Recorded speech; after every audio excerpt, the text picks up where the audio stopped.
Pois é, é do Baú do Monteiro, você ouvindo aqui na Conde FM. Carlos Monteiro, já são 7 horas e 36 minutos. Lembrando que esse programa tem o oferecimento da Lanchonete Tudo a Ver, lá no Mercado Municipal. Temos também o oferecimento da Pérola do Mar Variedades. E claro, também quem nos apoia é a voarápido.com. Lembrando que temos aí o nosso delivery para você ter mais facilidade, mais acessibilidade e mais tranquilidade. Realmente, Zé, é uma linda música. 7 horas e 37 minutos, Monteiro. Hoje nós estaríamos não estaríamos no ar, mas como Dia do Trabalhador, nada como nós não abrir essa sessão e vim conversar com o nosso presidente do Partido dos Trabalhadores. Doutor Gironaldo, bom dia. Bom dia, Monteiro. Bom dia, Vanício. Bom dia, nosso amigo aqui e todo o povo ouvinte da Conde FM. Um grande prazer, uma grande satisfação poder estar aqui falando para o nosso povo. Hoje, como Dia do Trabalhador, a gente tem que comemorar. Tem o que comemorar ou tem que estar triste? Infelizmente, a gente não consegue ter uma coisa só na sua pergunta, né? Nós temos muita coisa a comemorar ao longo da história do que foi a criação do Dia do Trabalhador, porque não existe desenvolvimento nem progresso sem o trabalhador. E a gente não fica feliz e não pode estar alegre com a situação atual do país, com mais de 13% de desempregados. Significa quase 30 milhões de brasileiros desempregados, e não pode ter coisa pior para alguém, principalmente para um pai de família, para uma mãe de família, dormir e acordar e não ter a certeza do seu emprego, não ter a certeza que é possível conseguir no final do mês honrar com suas dívidas e fazer o dever de casa. Infelizmente, tem sido assim. Eu já fiz alguns comentários de que cada dia que passa a gente está indo em direção à escravidão. Cada dia que passa se tira uma coisa, se modifica outra. Inclusive o nosso líder maior, ele fala sobre isso, sobre aquela carteira verde e amarela. Meu Deus do céu, aonde a gente vai chegar, rapaz? É por isso que ontem eu até compartilhei, na verdade, mandaram para mim e eu achei interessante e compartilhei. Você falar assim, verde e amarelo, o próprio povo da campanha política passada para presidente, aqueles que se vestiram de verde e amarelo e fizeram até clipes dançando isso para um novo Brasil, dançando para o mito que eles botaram na cabeça que seria um mito. E aí eu achei legal que fizeram aquela mesma postagem modificando a música, e aí colocaram a música bem nordestina, a música bem do nosso rei, de Luiz Gonzaga, o jumento nosso irmão. Porque infelizmente nós temos um presidente que me deixa eu tinha certeza, por tudo que li da história desse cidadão, não tinha condição dele governar um país como o nosso, em dimensão continental, um país imenso, com mais de 200 milhões de habitantes. Não é para qualquer um, não é para qualquer um. E aí eu fico até me perguntando que ao longo da minha vida eu sempre ouvi, mesmo no período da ditadura, e eu vivi a ditadura, mesmo criança e jovem naquela época, mas vivenciei o que é ser uma ditadura, e é terrível. Mas a gente sabia também, desde aquela época, que as escolas do Exército formavam bons cidadãos, formavam bons homens. E aí tem hora que eu fico me perguntando, e vejo isso nas redes sociais, se o Exército tinha escolas tão boas, por que deixou esse presidente tão burro como está sendo? Por que formou um cara tão burro como esse? Por isso que a música lá do Luiz Gonzaga, Jumento Nosso Irmão, caiu muito bem no vídeo para ele, porque o país está totalmente sem rumo, descontrolado. Querem acreditar que o norte que esse Brasil terá, que o nosso país terá, o que a gestão desse presidente que está aí terá, se ele fizer a reforma da Previdência. Meu Deus do céu, tantas outras coisas mais importantes há no nosso país para se preocupar apenas onde o menor, que é o que mais será prejudicado, só se preocupa com isso. E aí na hora que você anistia, deixa de receber quantias vultuosas, muito maior do que o que a Previdência vai poder repor para o país, e você anistia cerca de 12, 15 empresas no Brasil que deu esse dinheiro todo. Verdade. Então fica difícil de acreditar. É por isso que lá fora, perder a credibilidade no nosso país não está sendo fácil. E quando lá fora não acredita no país, a gente deixa de ter investimento de fora, e vivendo só do que a gente tem, não é possível desenvolver, não é possível crescer, não é possível gerar emprego, não é possível construir, não é possível o pobre sobreviver, nem mesmo com o mínimo que a Constituição colocou para todos nós. Teve um programa, eu não lembro, foi Daniel Gentili, foi um programa desse à noite, em que entrevistava JB. E nesse programa, ele responde uma pergunta do apresentador da seguinte forma: junte Dilma e Lula para fazer o teste do Enem, que eu tenho o dobro da nota deles. Quer dizer, o rapaz se acha. Aí eu volto. Aí bastava, nisso aí que você está falando, bastava responder o que Bill Gates, um dos homens mais ricos do mundo, o que Bill Gates diz e mostra nas redes sociais. E ele estudou, ele sempre foi amigo e estudou com esse amigo na escola, na universidade, e esse amigo passava em tudo, tirava 10 em tudo. E esse amigo se formou junto com ele, mas o amigo se tornou. Ele não pôde concluir a faculdade naquela época com esse amigo, e o amigo se tornou engenheiro, e ele dono da Microsoft, em que esse engenheiro trabalha para ele. É funcionário dele. É funcionário dele, então essa questão aí é uma grande bobagem o cara dizer isso em se tratando de Dilma e Lula. Primeiro que Dilma tem instrução suficiente, cultura suficiente para rebater ele. Lula, que não teve o direito, não foi lhe colocada a oportunidade de alisar banco de faculdade, de estudar, mas Deus colocou na cabeça daquele homem, no coração dele, a sabedoria suficiente para ele saber discutir com rei, rainha, com presidente, com empresário, com o poliglota, com o intelectual, com o gari, com qualquer um. E entre o assunto que for, ele está pronto, porque ele governou um país como o Brasil da melhor forma que pôde existir até o momento. Está para nascer quem possa fazer o que o grande Luiz Inácio Lula da Silva fez para o nosso país, e eu não vejo outro caminho.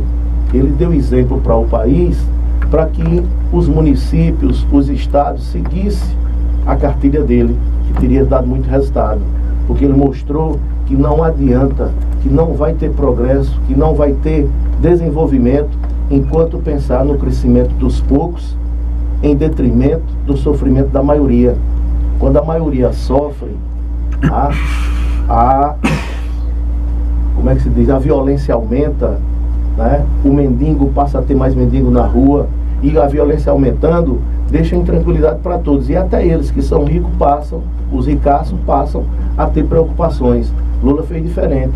Na hora que ele buscou diminuir as desigualdades sociais existentes nesse país, dando a oportunidade do pobre ter a casa própria, do pobre poder deitar numa cama com um colchão, do pobre ter uma geladeira, de ter a luz, do pobre ter água em casa, do pobre poder comprar bicicleta, uma moto e até carro.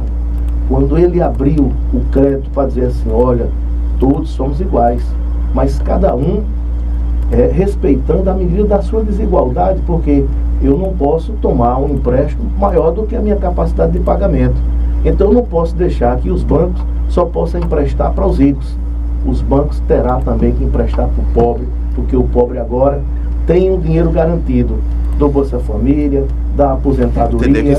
E cada coisa que ele inventou, ele pensou na minoria.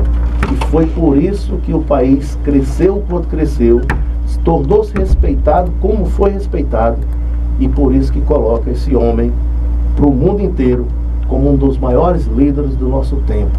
Lula, mesmo preso,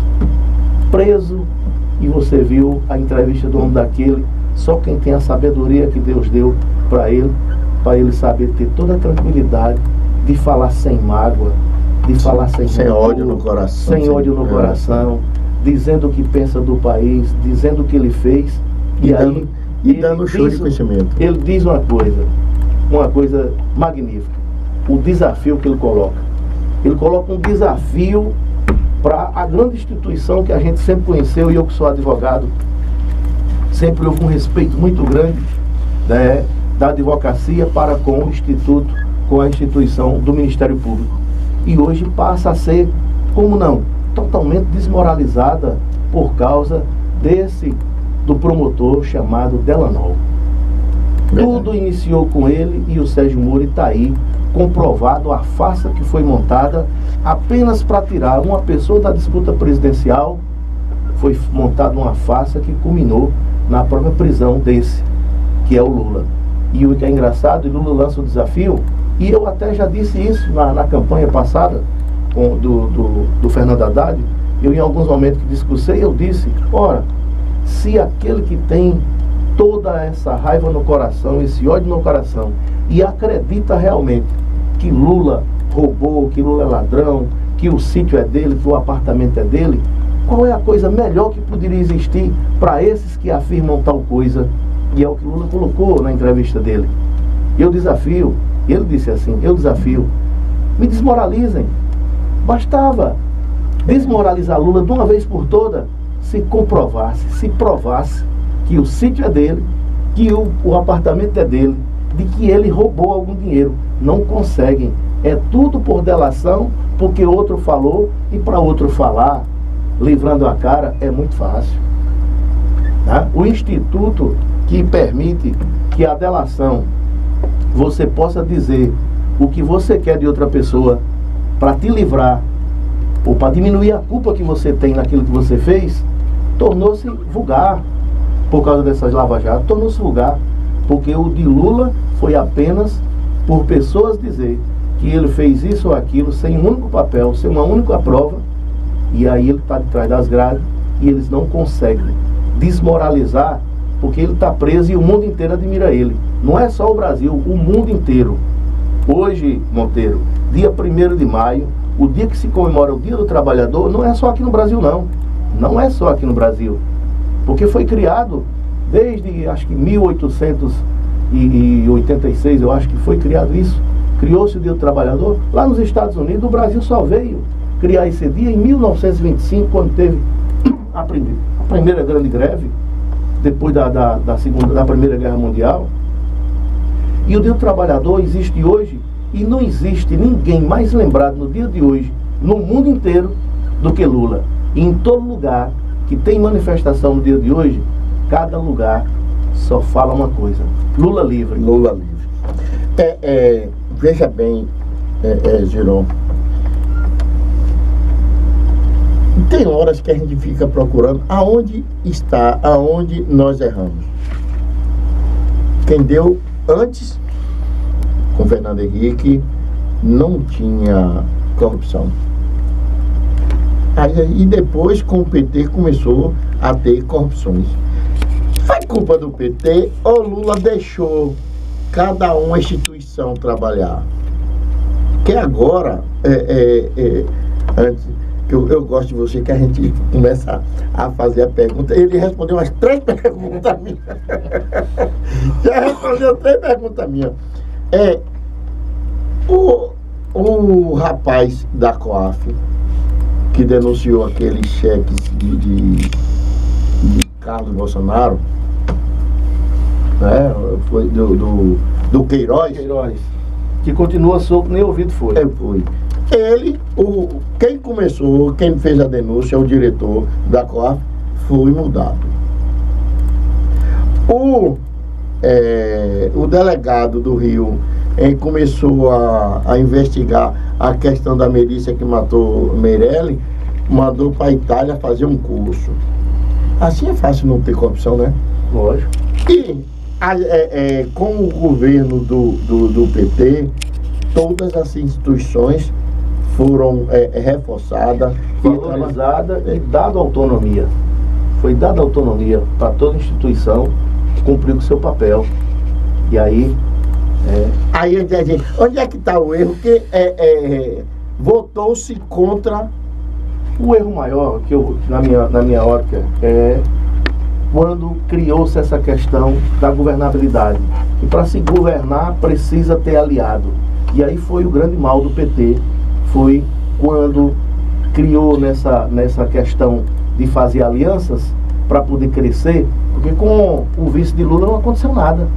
Com o vice de Lula, com o Zé Alencar, como sério, não é porque ele morreu, mas foi um homem sério, foi um homem que serviu esse país, foi um homem que gerou emprego e renda para muitos brasileiros, e quando assumiu a vice-presidência da República, soube conduzir com maestria, né, com a sabedoria que ele tinha, com toda a idade avançada, mais velho que Lula, e não houve uma única discussão dos dois em todos os 2 mandatos.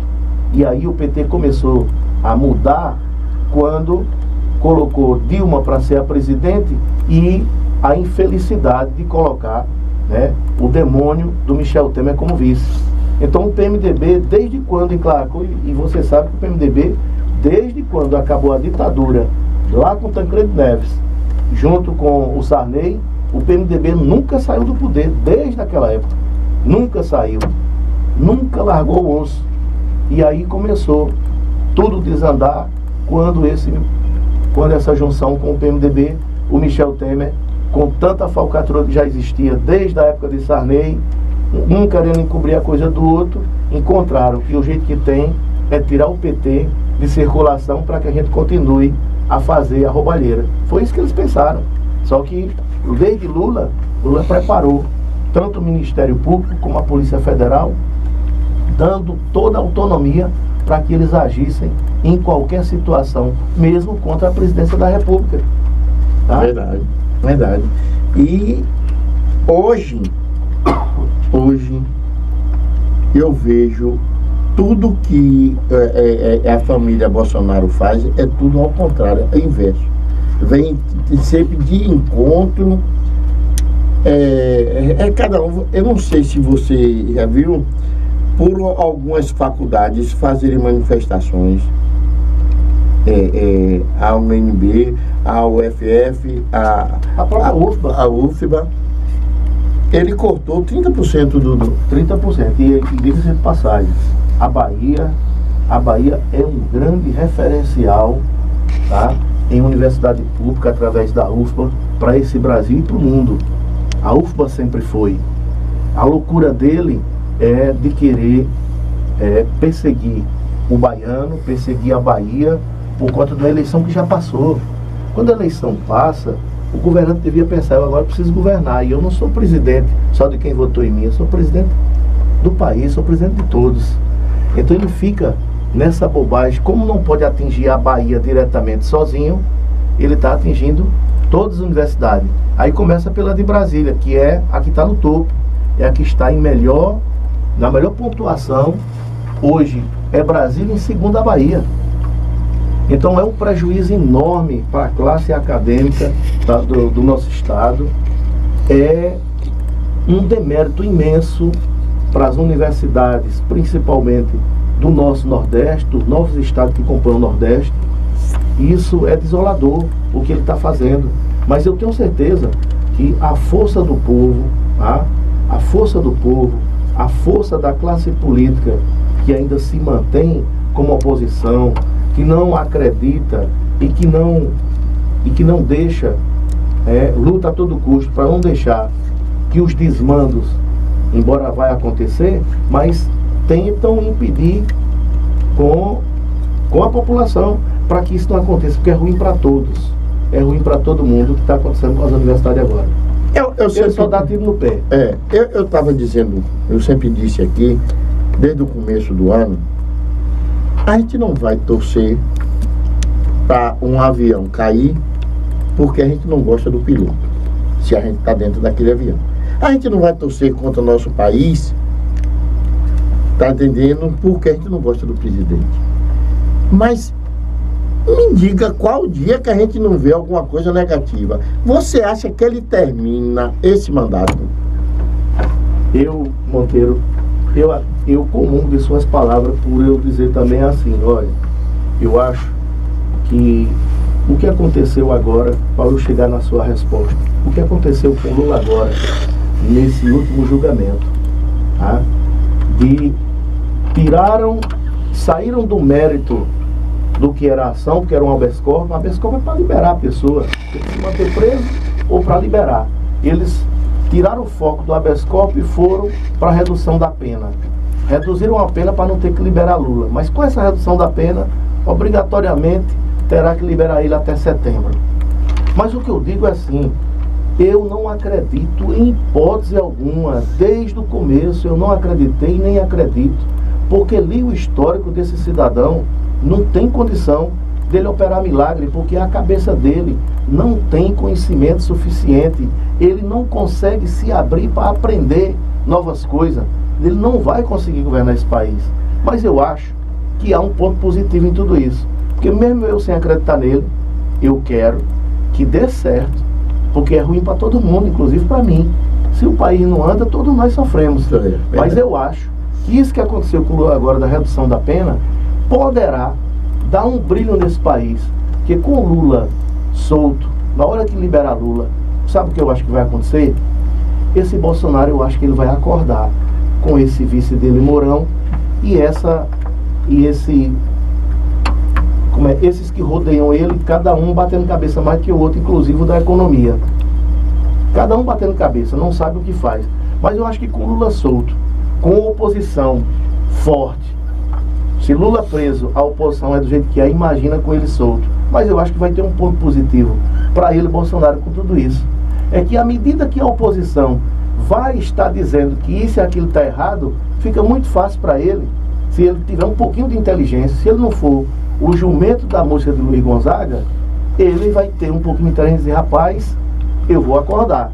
Se eles estão mostrando que isso está errado, eu tenho que consertar.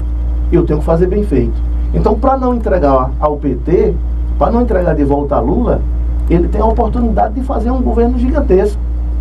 Tá? Então, com Lula solto, eu acho que ele vai ter que ter um gás aí para dizer, rapaz, se eu não tomar conta, se eu não melhorar esse país, o Lula volta.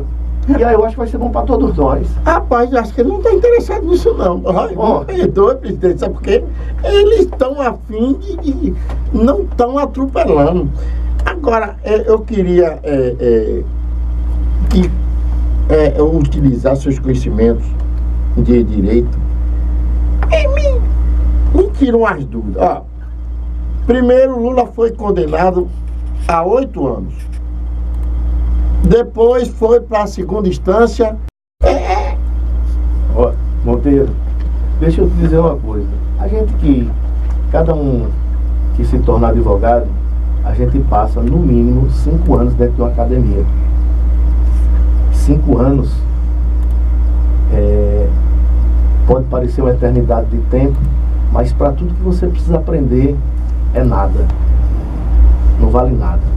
Agora, tudo que a gente aprendeu dentro da academia, eu sinceramente, eu me formei em Direito em 2008. Eu tenho 11 anos de formado. E o que me deixa... A gente tem um grupo de advogados aqui no Conde, tem um grupo de advogados do meu tempo lá na academia. E a gente fica trocando informações, conhecimentos. E cada um diz, rapaz, Eu não sei. Porque tudo que eu aprendi lá, com essa Lava Jato, está acontecendo o contrário. Tudo que a gente aprendeu, cada resultado que sai é o inverso daquilo que a gente aprendeu. Ou a gente aprendeu a ser só advogado, ou os magistrados, que depois fazem um curso quando passa num concurso de juiz, o que eles fazem lá é diferente de tudo que viu na academia. E não faz sentido. Mas se você olhar, diversos juristas nesse país, juristas renomados, juristas e promotores, que nós, advogados, quando estava na faculdade, na universidade, a gente comprava livros desses homens. E ainda compra até hoje para que as nossas peças processuais se encorpem mais, né? A gente pode se inspirar um pouco mais no conhecimento deles. E você vê diversos deles, a grande maioria, cada um que é entrevistado em qualquer canal, só diz que não tem sentido Lula estar preso, que não tem prova para que ele se mantenha preso. Olha, se você vê a questão do Michel Temer, viu do próprio Queiroz, que tem a prova, tem o cheque, e o cara nem sequer foi ouvido, como que não é um crime político? Lula está preso por um crime apenas por uma questão política. Não que ele tenha feito ou desfeito tal ato que eles estão dizendo, porque não conseguem provar.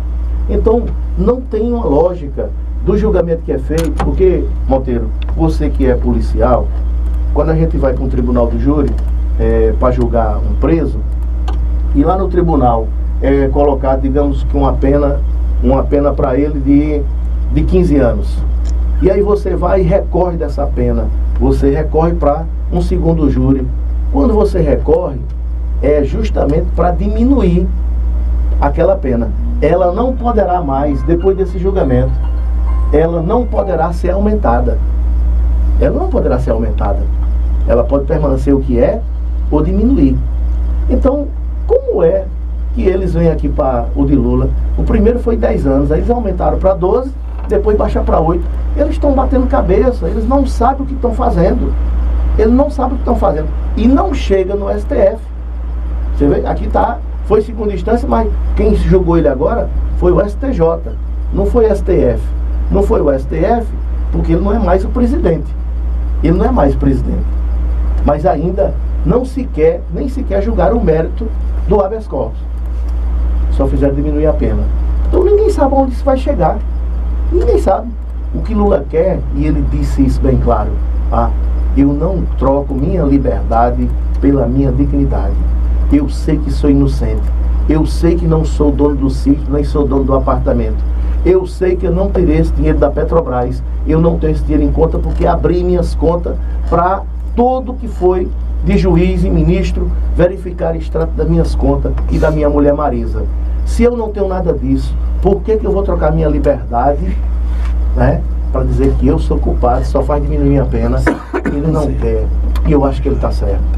Ali há 73 anos, 73 anos, e a cabeça permanece. Ele bem disse, eu acho que Deus vai me permitir viver 120 anos. Eu não sei se no mundo já existiu alguém que tenha vivido tanto assim, mas quem sabe não seja um bom sinal das boas novas de ter um homem com o coração que soube acreditar no pequeno e soube dar prova concreta de que o pequeno pode ter uma vida digna, e a gente tem aí dias muito melhores com ele voltando a esse país. Eu digo, Giron, que muitas vezes com tanta coisa, eu não sei se é cansaço, relaxamento, eu não tenho aquela força que um homem, depois de mais de ano preso, eu vi na entrevista dele.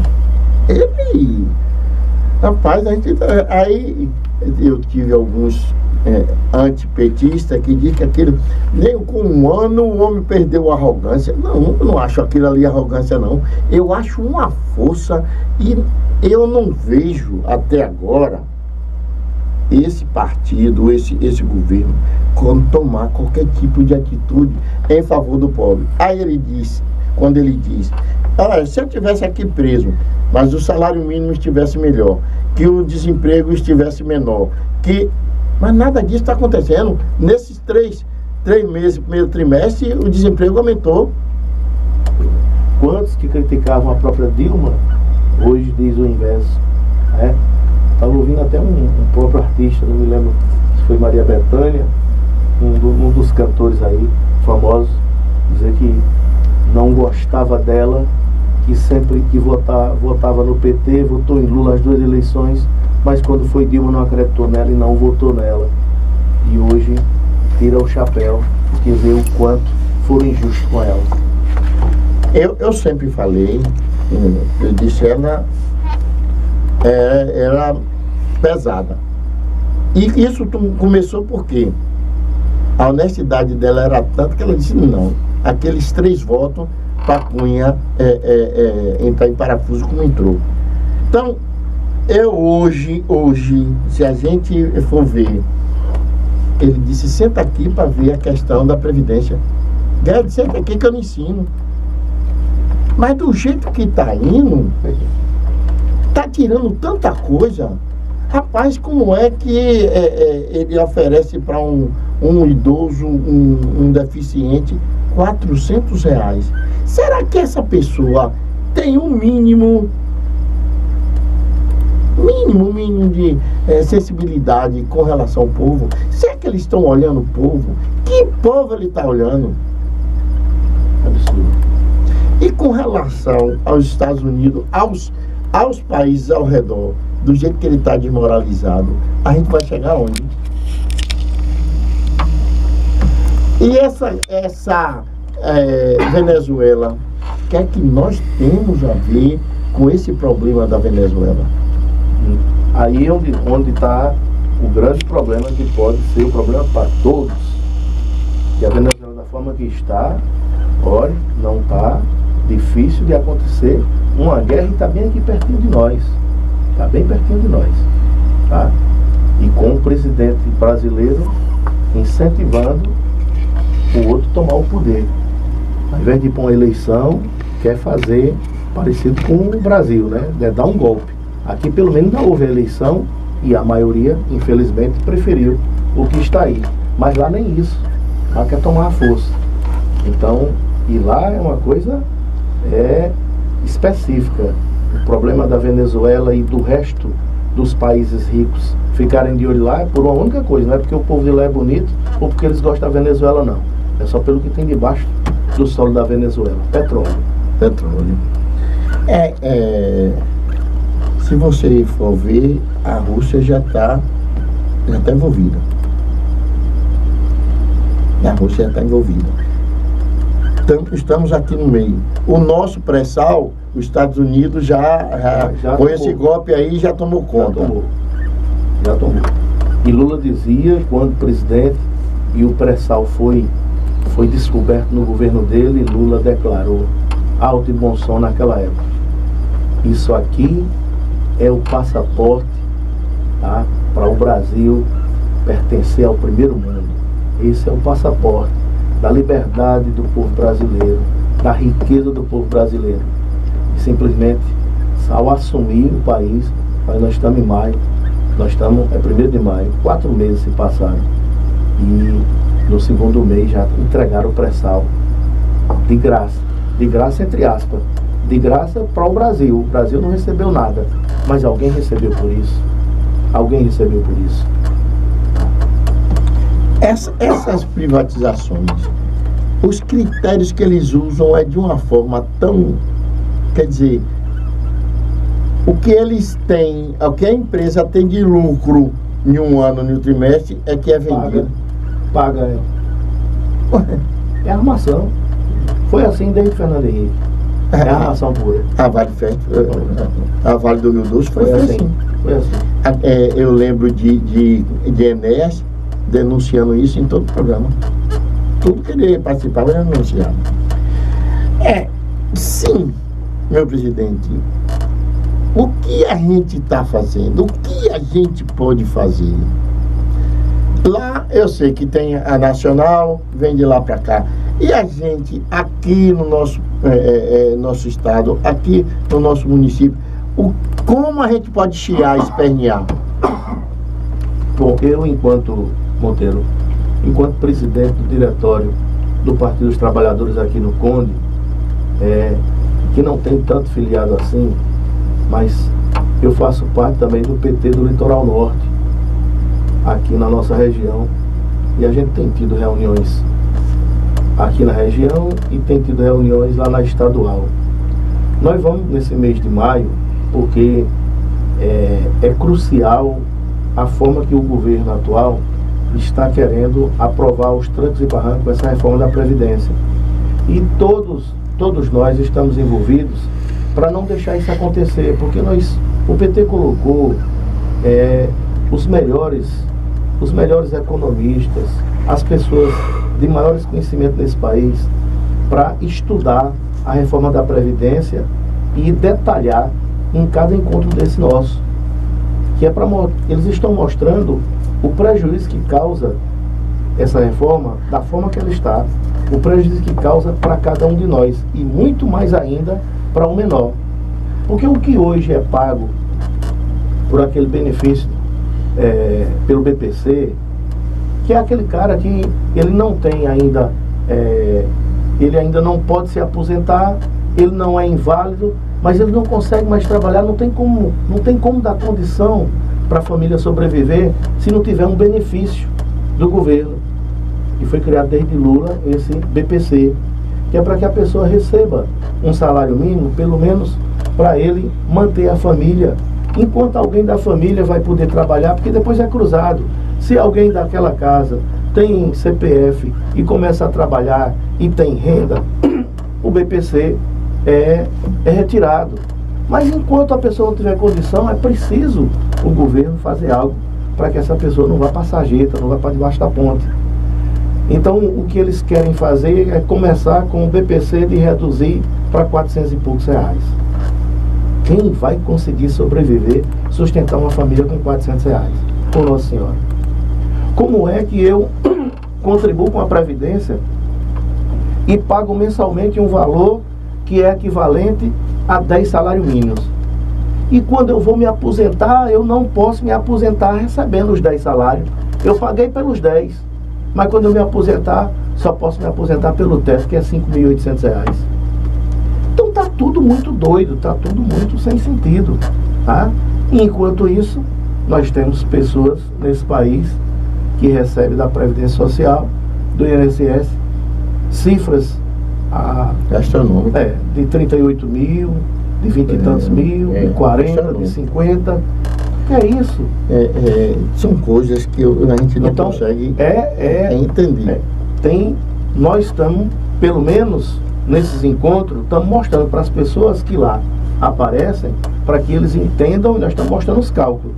Nós vamos ter aqui no Conde, tá? Nesse mês de maio, nós vamos ter aqui toda a equipe, o PT do Conde, com o PT estadual, com os deputados federais e estaduais do PT, vão estar aqui presentes, vai apresentar à nossa população o que qual é esse cálculo, como é que está sendo feito, se isso for aprovado, o que vai ser da sua vida para frente.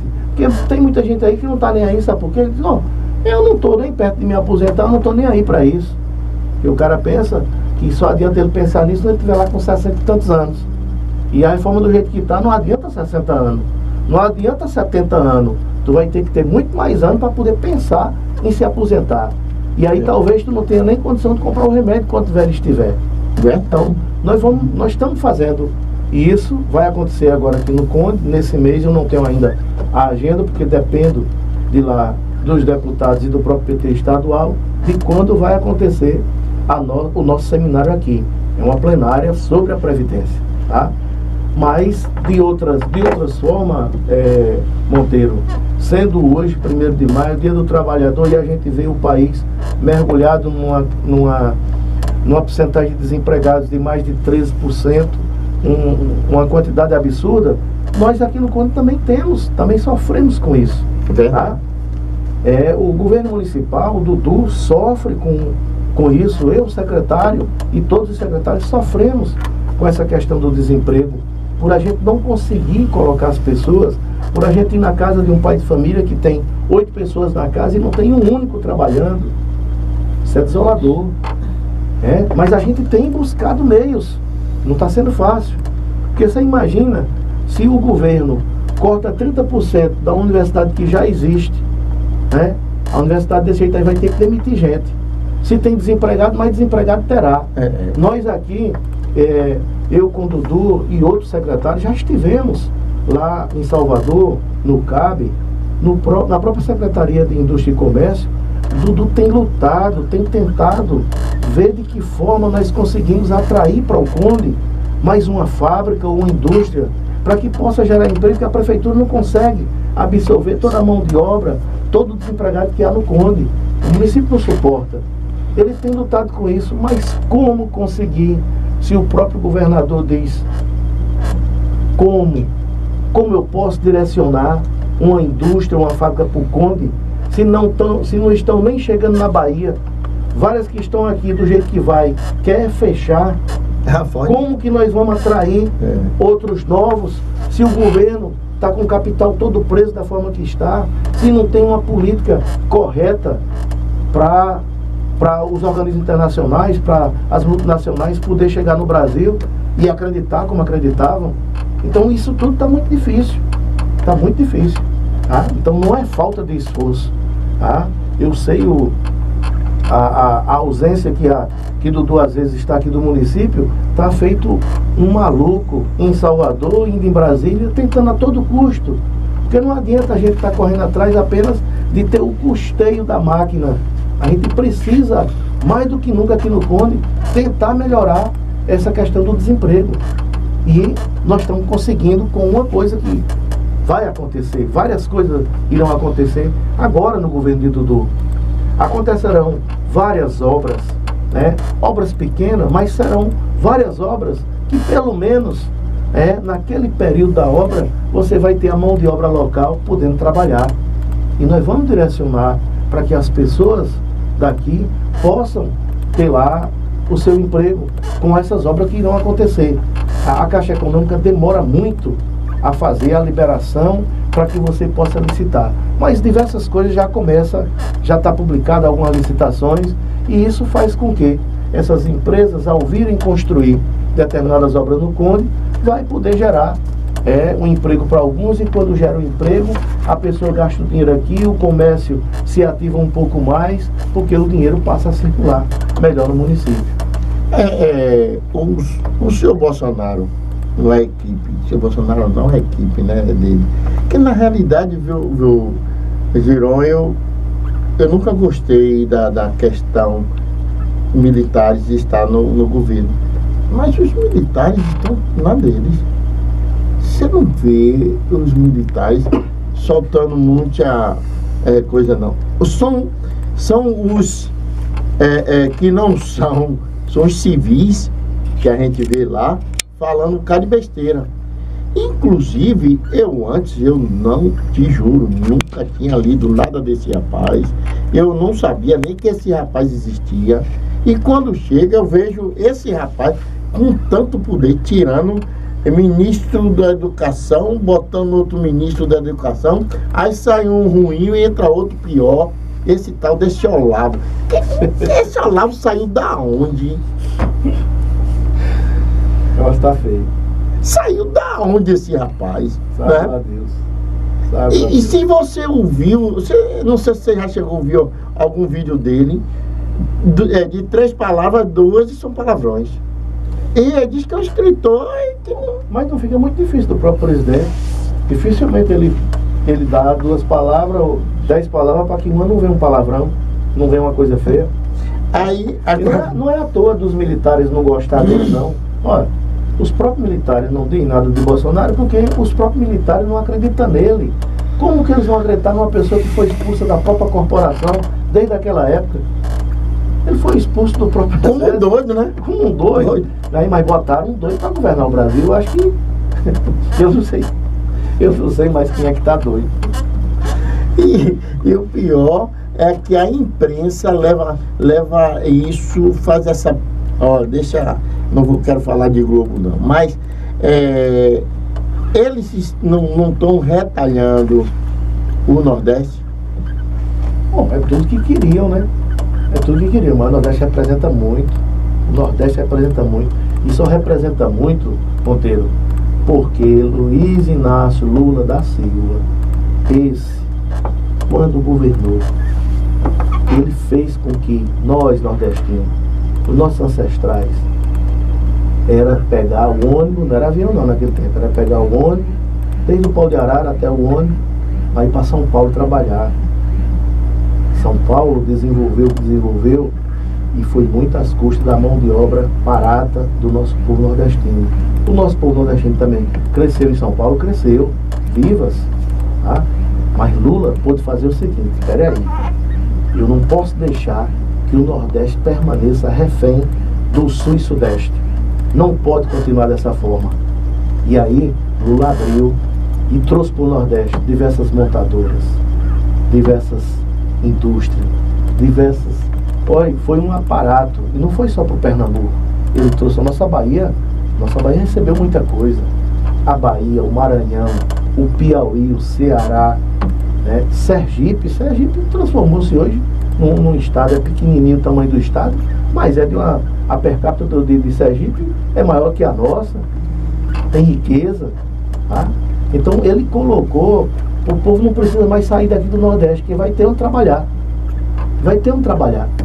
E o Nordeste se tornou uma potência, porque era uma potência só em beleza, só por estar cheio de praia bonita, de ter um sol na maioria do ano, e aí deixou de ser só turismo.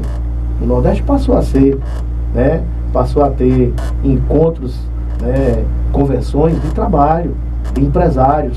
O Nordeste cresceu, tá? Já que o senhor já entrou, já saiu, já deixou de ser presidente, já está agora como secretário. Nosso turismo tem jeito? Tem, sim. Eu tenho certeza como tem jeito. Acredito demais. Acredito muito no turismo. Acredito no turismo nesse governo de Dudu, nessa gestão nossa. Acredito nele. Muita coisa vai acontecer ainda. Nós temos 2 anos e 4 meses de mandato. Nós ainda temos mais 1 ano e 8 meses. O meu secretário, é o seguinte: se a gente for olhar a costa nossa extensa, temos rio para tudo que é campo, temos cachoeira em tudo que é campo.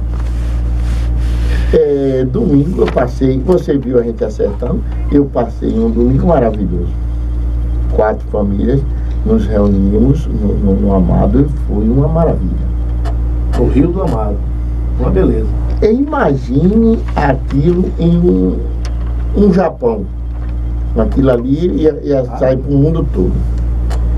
A gente tem a cachoeirinha, a gente tem lá na Pimenteira, eu queria saber, outro dia a gente conversando, tinha um conversando aqui, por que não decola? Eu perguntei ao próprio prefeito, por que não decola o turismo? Porque se falando em trazer alguma indústria para cá, a melhor indústria para a gente aqui é o turismo. A gente, se botar aqui o turismo para funcionar, a gente vai pegar gente de fora. Ou eu estou falando besteira? Não, tá certo. Então, tem horas que a gente não pode entrar muito no assunto, que a gente não sabe os bastidores, mas tem horas que eu vejo travado alguma coisa.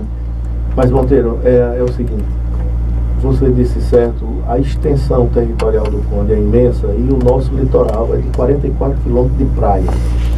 Mas fora a costa, fora as praias, nós temos muitos rios e cachoeiras, nós temos uma riqueza natural imensa.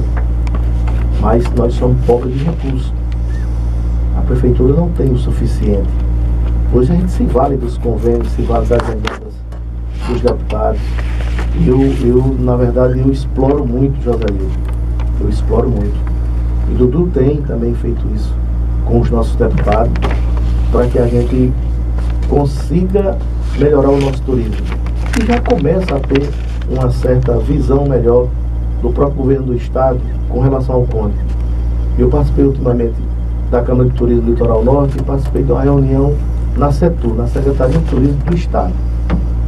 E lá estava presente todos os secretários de turismo do estado, não era só do Litoral Norte, eram todos. Tá? A Bahia tem vai chegar a 150 cidades turísticas no estado. Dos 417 municípios, nós estamos chegando perto dos 150 como cidade turística. O Conde, nesse Litoral Norte, se você observar, vieram os empreendimentos para o Litoral Norte até Esplanada, que é Baixeiros, tem lá um grande empreendimento, pularam o Conde e foram para Jandaíra, está aqui em Costa Azul, um grande empreendimento da Invisa. O Conde ficou no meio, né? Por que será? Se nossas belezas são maiores, se nós já fomos palco e protagonista, e esses grandes empreendimentos não têm chegado até aqui. Mas vai chegar o momento, vai chegar a hora, não tem jeito. Eu nesses dias, domingos atrás aí, 2 ou 3 domingos atrás, eu fui nas Corredeiras do Vermelho, que é um monumento, é um espetáculo, uma coisa daquela. Muitos condenses que nasceram aqui, não conhece. Se quiserem ir lá, não vão conseguir chegar, não vão acertar. Mas vão começar a acertar de agora. Essa minha ida, nós levamos um drone, nós levamos GPS, e a própria Secretaria de Comunicação Social, através de Antônio Reis, Consola, que nos acompanhou nesse trajeto, nós, o prefeito já mandou, já autorizou confeccionar diversas placas. Então nós já vamos ter um lugar certo para onde ir, porque o povo vai saber a distância e por onde vai. Cada curva vai ter uma placa indicando onde vai chegar na Corredeira do Vermelho. Lá precisa dar uma melhorada na infraestrutura, tanto na estrada, porque tem 2 vias de acesso. Tem uma maior, que é essa que eu fui, mas essa maior, o carro chega até o local. Na outra via, que é menor, que é mais perto, você entra ali pelo cemitério e você vai ter mais ou menos 200 metros e precisa passar a patroa. E nós vamos fazer isso, né? Dudu viu as imagens e ele vai autorizar fazer isso. A gente começa a ter um diferencial na região de poder mostrar, né, mostrar nas redes sociais que existe outro ponto turístico do Conde. Além de praias, nós temos uma corredeira, umas cachoeiras como a do Vermelho, e certamente vai atrair pessoas para aquela localidade. Aí nós temos bem ali o Crumaí, outro rio que é uma beleza. Nós temos bem ali esse antes da Ilha da Ostra, e ali é o Crumaí, tem aquele outro lá, o de Teme, que se encontra com o Crumaí lá na frente. Nós temos o Rio de Pedra, a Cachoeirinha, o Rio do Amado. Nós temos a cachoeira lá do assentamento Cachoeira. Nós temos a cachoeira lá do Fundão. Então, nós temos uma diversidade de coisas que pode ser explorada. Mas tudo isso, para ser explorado, requer melhoria de infraestrutura, que o município não tem um recurso suficiente. Mas é o que eu tenho dito a Dudu. A gente não vai conseguir fazer tudo em um governo. A gente não vai conseguir fazer e melhorar todas as praias, todos os rios e cachoeiras, todos os pontos turísticos do município em uma gestão. Mas a gente precisa fazer pelo menos o básico nessa localidade para que continue sendo visitada, mas a gente tem que mirar em 2 ou 3 ou 4 dentro da gestão. Para esse aqui a gente vai ter que deixar no ponto de que o turismo possa expandir. Nós temos tudo para fazer isso, tá? E existe. Nós temos emendas parlamentares, nós temos já projetos aprovados no SICONF, que é do governo federal. Eu fico com medo das coisas do governo federal, porque embora a gente tenha conseguido já a aprovação, eu não tenho certeza se o recurso sai, porque esse governo aí tá louco. Então eu não tenho certeza. Quando é do governo do estado, eu estou tranquilo. Porque eu sei onde bater a porta. Eu sei a secretaria que eu vou percorrer. Eu sei o gabinete que eu vou, ou os gabinetes que eu posso ir, tanto do estadual quanto do federal, né? E nós temos mais de um federal, que a gente vai mesmo. Tá? Dudu vai toda semana. Eu vou quase toda semana também a Salvador. E a gente cobra. E a gente tem insistido. E nós temos insistido para que essas coisas aconteçam no Conde. Então, eu acredito fielmente que nós vamos poder fazer grandes coisas. Barra do Itariri, nós temos um agendamento na semana que vem. O prefeito, eu com o prefeito e o deputado José do Ramos, nós vamos estar na CEINFRA. E nós vamos estar na CEINFRA tratando da estrada, da linha verde à Barra do Itariri, com aquelas 2 pontes que entrou para o orçamento desse ano. Então nós estamos indo lá para agilizar o processo de liberação para que possa já iniciar processo licitatório e tudo mais. Nós estamos correndo por essa via. A gente precisa fazer lá a Barra do Itariri. E Siribinha, que está na outra ponta, nós tivemos agora um filme feito pela UFBA, lá na Siribinha, que não engloba só Siribinha. Lá está a Siribinha com o Buri, porque o Buri tem uma comunidade quilombola. Nós temos ali o Cavalo Russo e o Cajueirinho, juntos. Tá? E esse filme já foi feito o filme, mas foi feito um estudo de como a gente pretende manter a Siribinha, a península, como é que a gente quer manter ela para o turismo. E a nossa visão de lá com esse estudo não é de que Siribinha venha grandes empreendimentos, a gente não quer isso, a gente quer manter a comunidade do jeito que tá, como ela é, como ela está. Agora, nós precisamos melhorar para que o turista venha para lá para gastar, ele não queira só praia. Eu quero que o turista venha e ele acredite que o Conde tem um passeio de rio, que o Conde tem um mangue, que tem um monte de pássaro que o turista quer ver. Chama-se o turismo de observação. Nós temos aqui no Conde, do final de agosto até mais da metade de setembro, são quase 30 dias que as baleias ficam aqui no Conde. Ficam ali próximo da Siribinha. Passam quase 30 dias. Elas ficam distantes da costa. Mas também para o turismo de observação é possível. Nós tivemos várias reuniões com o pessoal da Baleia Gilbarte para que o Conde passe a focar também nesse turismo, que está aqui perto de nós. Mas você vê quantas coisas. Eu vou fazer uma pergunta para o senhor secretário e eu vi, tem alguém na linha. Você sempre assíduo, sempre de ouvido ligado aí na Conde FM. Veja, Marinho, ao obrigado, Dudu sempre tem tido contato e conversa com eles, e nós vamos ter agora, tá, nesse mês de maio, nós vamos ter um encontro com eles da Frisk, para a gente tratar do Festival do Coco, e que ela, sem dúvida, por estar aqui, por representar a nossa maior cultura, que é o coco, vai ser talvez a grande protagonista desse Festival do Coco, é o que a gente tem buscado com eles. E Dudu tem cobrado sim deles, nas divulgações, nos filmes, nas entrevistas deles, de que eles falem mais do município, porque é aqui que eles estão localizados. E a gente tem sido bons parceiros deles, entendeu? A prefeitura sempre tem se colocado muito à disposição da diretoria da Frisk, que tem uma relação muito boa, o governo hoje, com eles. Então eu acho que isso vai... Mas é boa a sua ideia, com referência às coisas que aconteceram em outros lugares, como lá no Ceará, e eles poderem apoiar melhor as coisas aqui no Conde, tá? É uma boa sugestão que você fez e a gente vai buscar isso aí.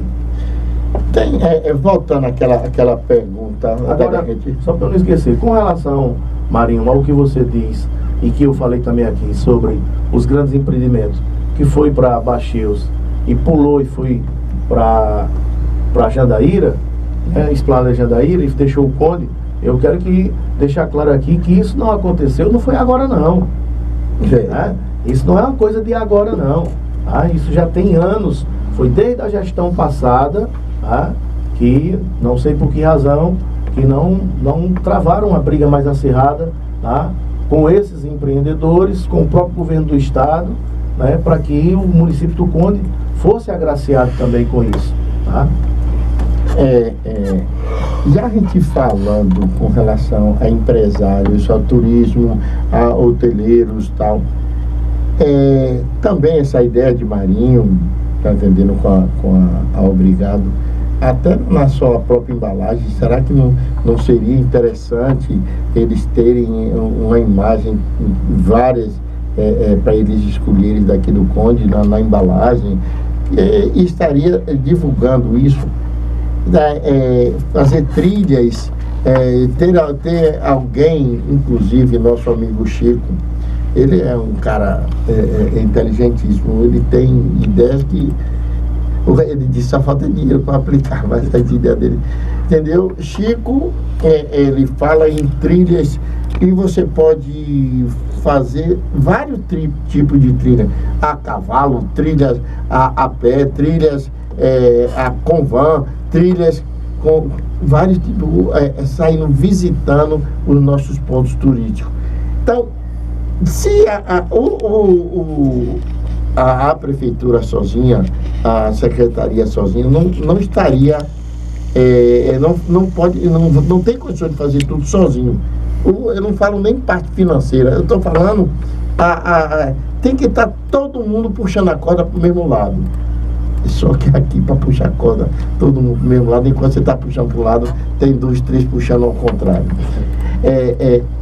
Não seria assim, porque eu vou, esses passeios que a gente faz aí, rapaz, eu vi uma cidade, tem lá no Maranhão, eu esqueci o nome, tem uma cachoeira a 30 quilômetros de distância do centro.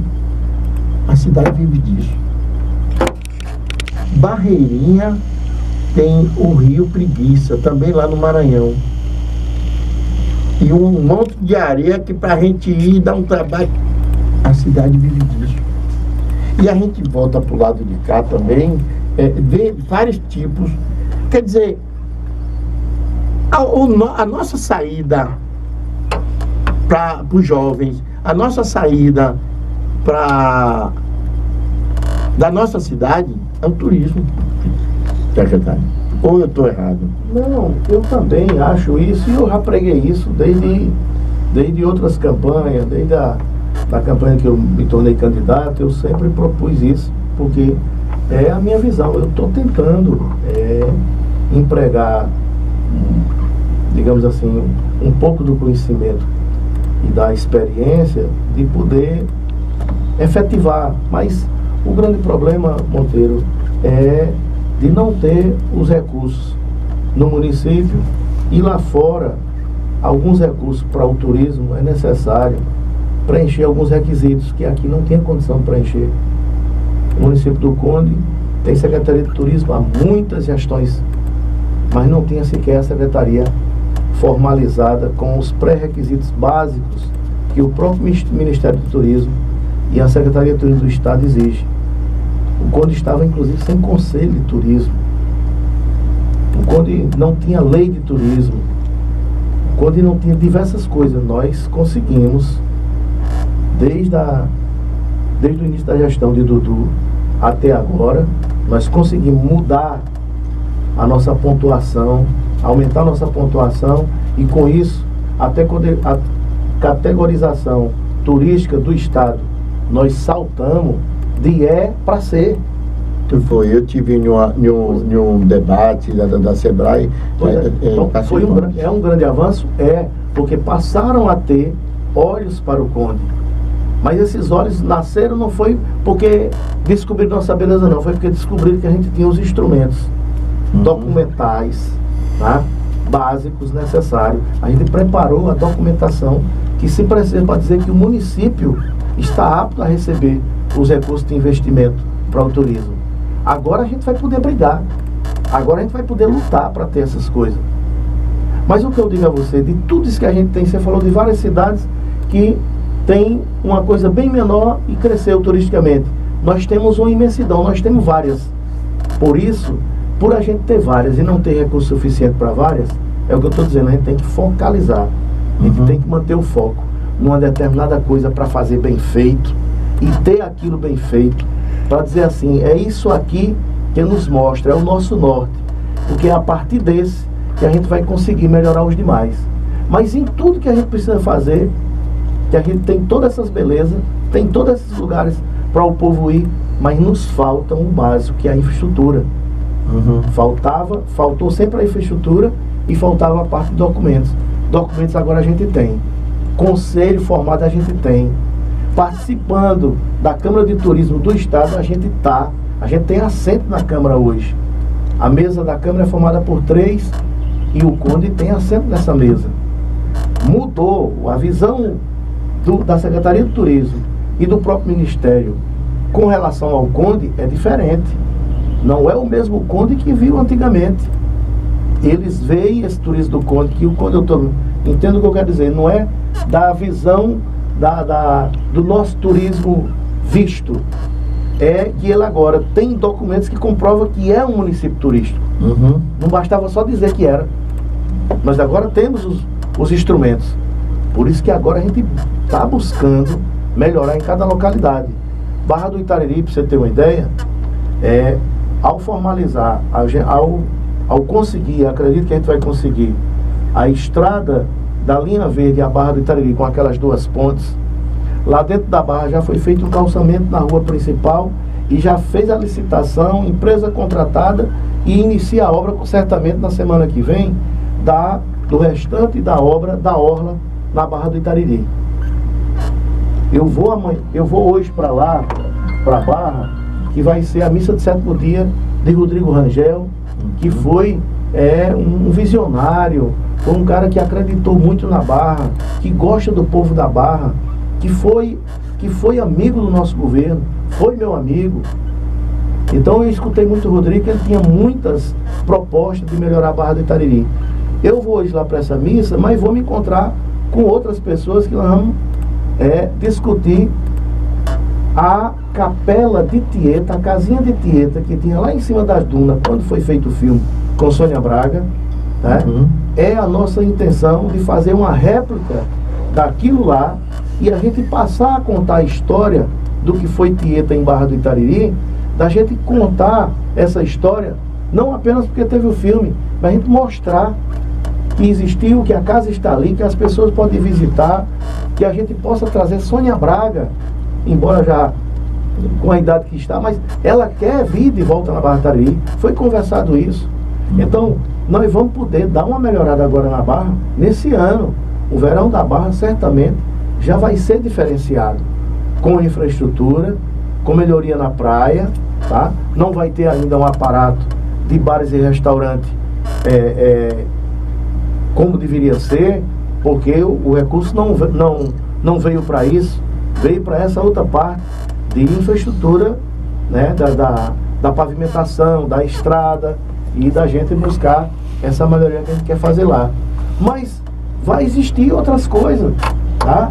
O Largo de Dulce está prestes a gente começar também aquela obra de pavimentar o largo todinho da Praia do Sítio e de fazer a urbanização do calçadão para o outro lado, que não vai ser lá onde está impor. O projeto vai ser recuado porque estão a menos de 60 metros da Praia Máxima, então vai vir mais para cima, vai ser construído um deck de madeira para descer para a praia. Tem um projeto lindíssimo, falta chegar o recurso, mas está aprovado. Está aprovado. Por isso que eu digo a você que eu estou muito acreditando, e eu acredito, não é porque eu estou à frente da secretaria, tá? É porque eu acredito no que eu tenho conversado com o governo municipal, que eu tenho conversado com o Dudu, a vontade que ele tem também, que é de ver o turismo do Conde desgarrar para que a gente possa ter o nosso povo trabalhando aqui, vivendo aqui, ganhando e vivendo aqui. Tá? Claro, isso é que é importante. Antes de eu entrar no Paz de Ronaldo, para saber sobre essa inauguração hoje, Eu queria, Zenon, fui lá em Massarandupió. Uma das tratativas foi sobre o transporte de Salvador a Jandaíra, porque todos compõem o Litoral Norte. Essa Câmara Litoral Norte compõe dos municípios de Lauro de Freitas, Mata de São João, Dias Dávila, Entre Rios, Esplanada, Conde e Jandaíra. Somos 8. Tá? Somos 8 municípios que compõem essa costa. E a nossa intenção é de que no dia 10 de maio, na outra sexta-feira, nós vamos ter um seminário em Lauro de Freitas, um seminário da prefeita Moema. Vai um seminário do desenvolvimento turístico do Litoral Norte. Vai ser apresentado diversas propostas, diversas proposições do que a gente pensa em ter um roteiro turístico do Litoral Norte.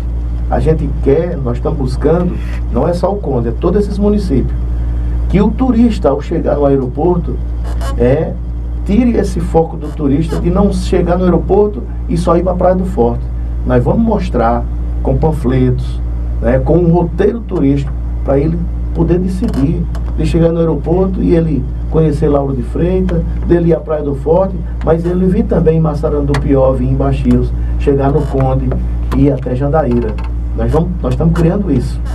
E essas empresas de ônibus, tanto a Liz como as demais, estão sendo convidadas, além do batalhão de turismo, da Polícia Militar de Turismo, da Delegacia de Turismo de Altu também, vão estar nessa reunião, que é para a gente bolar, além do roteiro, de ter a questão de segurança, que alguns municípios estão intranquilos com a questão de segurança. O conto está melhor porque nós recebemos 27 mais novos policiais na cidade. A gente conta com 81, muito tarde, olhando detalhes do que ela estava fazendo lá, e ela teve de ir ontem em Salvador ainda, mas já chegou quase na madrugada e já estão lá fazendo os trâmites finais. Mas a Virna, minha filha, me orgulha muito